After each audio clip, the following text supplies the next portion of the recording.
ዛሬ አባዬን አግኝቼው ነበር። ምን ተፈጠረ? ተመስገን ከትሁት ልጅ እንዳለው ሳያውቅ አይቀርም። የምር ነው ዳኒ? አዎ ዛሬ ጧት አግኝቶ ጠይቋት ነበር። እና ምን ልታደርግ አሰበች? አላውቅም፣ ግን ደግሞ ያው ያላት አማራጭ ልጇን አሁን ካለበት ማራቅ ነው። እኔ ትንሽ ተሳዘን በጣም አሁን እኮ የምታምር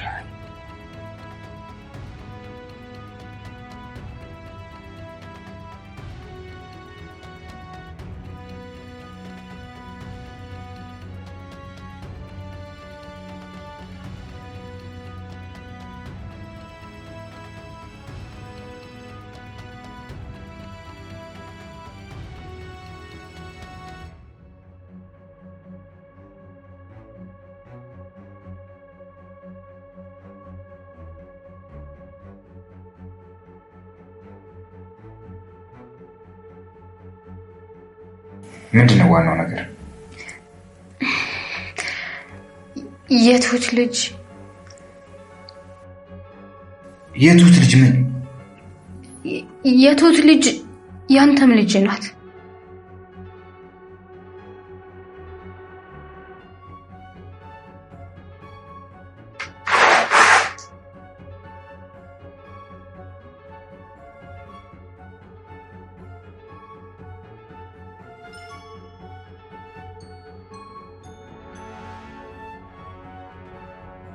ተመስገን በሰማው ነገር እጅግ በጣም ድንጋጤ ውስጥ ገብቷል። ትሁት ልጅ እንዳላት በተደጋጋሚ ሰምቶ ጥርጣሬ ውስጥ የነበረው ተመስገን ሀገር ቤት ድረስ ደውሎ ታስሮ በነበረበት ጊዜ ትሁት መውለድ አለመውለዷን ለማጣራት ሞክሮ ነበር። ቢሆንም ግን ለጊዜው ምንም አይነት መረጃ አላገኘም ነበር። በዛን ሰዓትም ነው ቲና በትሁት አልሸነፍ ባይነት ስሜቷ ተናዳ ቤቱ ድረስ ሄዳ ትሁት ልጅ እንዳላት እሱም የልጅቷ አባት እንደሆነ የነገረችው። ተመስገን የሰማውን ነገር በፍጹም ማመን ተስኖታል። ምክንያቱም አንድም ቀን ይሄን ነገር ሊፈጠር ይችላል ብሎ አስቦ ስለማያውቅ ተመስገን ስለ ነገሩ ለማወቅ ቀደም ብሎ ትሁትን አግኝቷት ነበር። ቀጥታም ልጅ አለሽ ብሎ ነበር የጠየቃት። በሰዓቱ ትሁት በተመስገን ጥያቄ ደንግጣ ምትገባበት ጠፍቷት ስትንቀጠቀጥም ነበር። መልስም ሳትሰጠው ጥላው ለመሄድ ትሞክራለች። ተመስገንም ያስቆማትና እየጠየቅኩሽ አይደል እንዴ? ወዴት ነው የምትሄጂው? ይሄ ነገር እውነት ነው? ልጅ አለሽ? ንገሪኝ ብሎ ደጋግሞ ይጠይቃታል። ትሁትም እንደምንም ብላ ስለ ነገሩ ለማስቀየስ እየሞከረች ያመሃል እንዴ? ስለምንድን ነው የምታወራው? ምንም ልጅ የሚባል ነገር የለም ብላ ትለዋለች። ተመስገንም ቀጥሎ ታዲያ ለምንድን ነው እንደዚህ የደነገጥሽው ብሎ ሊያፋጣት ይሞክራል። ትሁትም ምንም ልጅ የሚባል ነገር እንደሌለ ነግራው በቆመበት ጥላው ትሄዳለች። ቀጥታም ወደ ቤት ነበር የሄደችው። ቤት ስትገባም አባዬ ተቀምጠው ነበር። ሁኔታዋም ልክ እንዳልሆነ አስተውለው ምን ሆና እንደሆነ ያጋጠማት ችግር ካለ ይጠይቋታል። ትሁትም ምንም አልሆንኩም፣ ግን በቃ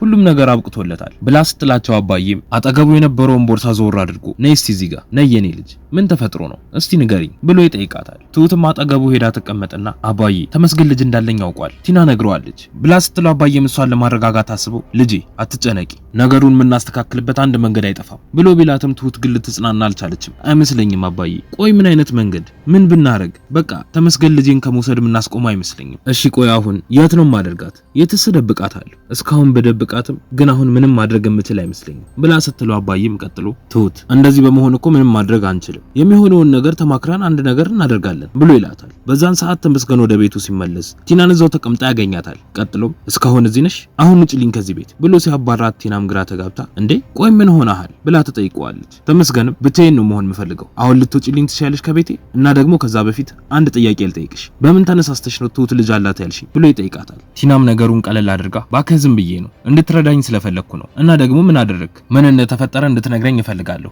ብላ ስትለው ተመስገንም የሆነ ነገር አለ ማጣራት አለብኝ ትሁት ልጅ አለሽ ወይ ብዬ ስጠይቃት በድንጋጤ ብዛት ልትወድቅ ነበር። ቆይ ያለ ምክንያት ለምን እንደዛ ደነገጠች ብሎ ሲላት ቲናም እንዴ የሌለ ነገር ስታነሳባት ይሆናላ ደርሶ ልጅ አለሽ ምናምን ብለህ ጠያቂ ስትሆን እንዴት አትደነግጥ ብላ ትለዋለች። ተመስገንም አይ እንደዛ አይደለም የሆነ ደብቃ ያኖረችውን ነገር እንዳወቅኩባት ያክል ነው የደነገጠችው ይህንን ነገር ማጣራት አለብኝ ብሎ ይላታል። ቲናም ቀጥላ እሺ ቆይ አላትም በል ከዛ አንተ ምን ልታደርግ ነው ብላ ስትጠይቀው ተመስገንም ቀጥሎ ትሁት ይህንን ነገር ካደረገች እሷንም ልጇንም የልጇንም አባት እደፋቸዋለሁ ትሁት የኔና የኔ ብቻ ናት የማንም ስትሆን ማየት አልፈልግም ብሎ ሲል ቲናም እሺ በቃ እኔ አሁን መሄድ አለብኝ ብላ ጥላው ልትወጣ ስትል ተመስገንም እጇን ይዞ ወሬት ነው የምትሸሽው? ለኔ ላለመናገር የደበቅሽው ነገር አለ እንዴ ብሎ ይጠይቃታል። ቲናም እጇን ታስለቅቅና እኔ መፈራህ እንዳይመስልህ እሺ ጉልበትህን እዛ የሚፈራህ ጋር ወስደህ ተጠቀምበት ብላ ትለዋለች። እሱም በንዴት ይኸውልሽ ቲና ደብቀሽኝ ከሆነ ማስፈራሪያውን ታዩና እንደምገልሽ ወቂ ብሎ ያስፈራራታል። እሷም ጥላው ትወጣለች። ቀጥታም ዳኒን ወደ ቀጠረችበት ቦታ ነበር ሄደችው። እዛ እንደደረሰችም ሁኔታዋ ልክ እንዳልሆነ ያስተዋለው ዳኒ ምን ሆነሻል ቲና? ሁኔታሽ ልክ አይደለም። ደግሞም ቆይ ለምንድን ነው የጠራሽኝ ብሎ ሲጠይቃት ቲና